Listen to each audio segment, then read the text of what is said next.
الحمد لأهله والصلاة على أهلها أما بعد. معززو یورور دا پوښتنه کړې ده چې مسافر به په مقیم امام پسې اقتدا او نیت څنګه کوي؟ لمونځ به پوره کوي؟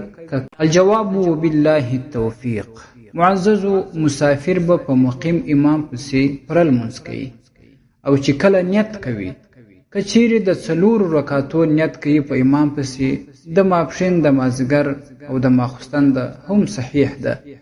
او که چیرې مطلق نیت وکړي چې بس په دې امام پسې د مازدیګر لمونځ کوم، د رکعاتونو تعداد معلوم نه کړي، یا د ماخوستن لمونځ کوم په دې امام پسې، هم صحیح کیږي، مشکل نه لري.